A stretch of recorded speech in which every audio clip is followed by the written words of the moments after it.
നമസ്കാരം. വിമാനത്താവളത്തിന് ബോംബ് ഭീഷണി ലഭിച്ച ദിവസങ്ങൾക്കുള്ളിൽ തന്നെ 4 IS ഭീകരർ അഹമ്മദാബാദിൽ അറസ്റ്റിലായിരിക്കുന്നു എന്നുള്ള റിപ്പോർട്ടുകൾ പുറത്തു വന്നിരിക്കുന്നു. ശ്രീലങ്കൻ പൗരന്മാരെന്ന് കരുതുന്ന ഈ ഭീകരവാദികളെ ഗുജറാത്ത് തീവ്രവാദ വിരുദ്ധ സ്ക്വാഡ് അവർക്ക് ലഭിച്ച രഹസ്യ വിവരത്തെ തുടർന്നാണ് അറസ്റ്റ് ചെയ്തിരിക്കുന്നത്. മുഹമ്മദ് നുസ്രത്ത്, മുഹമ്മദ് ഷാരിഫ്, മുഹമ്മദ് നഫ്രാൻ, മുഹമ്മദ് റഷ്ദീൻ എന്നിവരാണ് ഇപ്പോൾ അറസ്റ്റിലായിരിക്കുന്നത്.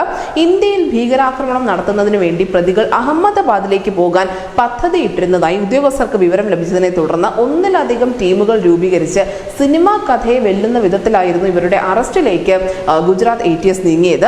ഇവർ 4 പേരും പാകിസ്ഥാനിലുള്ള അബു എന്ന ഒരു വ്യക്തിയുമായി സോഷ്യൽ മീഡിയ വഴി പരിചയത്തിലായിരുന്നു.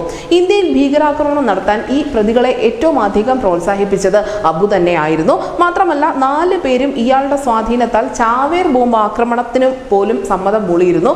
അതിന്റെ പ്രതിഫലം എന്നോണം 4 ലക്ഷം ശ്രീലങ്കൻ രൂപയും ഈ അബു പ്രതികൾക്കായി കൈമാറിയിരുന്നു. ഇവരുടെ മൊബൈൽ ഫോണുകൾ പിടിച്ചെടുത്ത അന്വേഷണ ഉദ്യോഗസ്ഥർ കണ്ടെത്തിയത് ഞെട്ടിപ്പിക്കുന്ന വിവരങ്ങൾ തന്നെയായിരുന്നു. കാരണം അഹമ്മദാബാദിനടുത്തുള്ള നാനാ ചിലോഡ പ്രദേശത്തിന്റെ നിരവധി ചിത്രങ്ങൾ ഈ പ്രതികളുടെ പക്കലുണ്ടായിരുന്നു. കാരണം അത്ര വ്യക്തമായ ഒരു പ്ലാനോട് കൂടി തന്നെയാണ് ഇവർ മുന്നോട്ട് പോയിക്കൊണ്ടിരുന്നത്.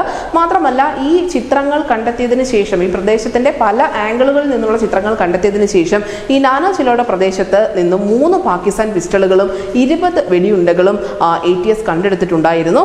എൻഡ് ടു എൻഡ് എൻക്രിപ്റ്റ് ചെയ്ത ഇമെയിൽ സേവനമായ പ്രോട്ടോൺ മെയിൽ വഴിയായിരുന്നു പ്രതികൾ IS നേതാക്കളുമായി നിരന്തരം ആശയവിനിമയം നടത്തിക്കൊണ്ടിരുന്നത്. മാത്രമല്ല ഇവരുടെ ഏറ്റവും പ്രധാനപ്പെട്ട ലക്ഷ്യം എന്തെന്നാൽ ജൂതന്മാരെയും ക്രിസ്ത്യാനികളെയും BJP RSS നേതാക്കളെയും ഒക്കെ ഒരു പാഠം പഠിപ്പിക്കുക എന്നതായിരുന്നു. ഇതിനു വേണ്ടിയാണ് പ്രതികൾ ISന്റെ കൂട്ടുപിടിച്ചത്. മാത്രമല്ല ISൽ ചേരാനും മുൻ IS തലവനായ അബൂബക്കർ ബാഗ്ദാദി കാണിച്ചു തന്ന പാത പിന്തുടരാനും ഒക്കെ ഇവർക്ക് വലിയ താല്പര്യമുണ്ടായിരുന്നു.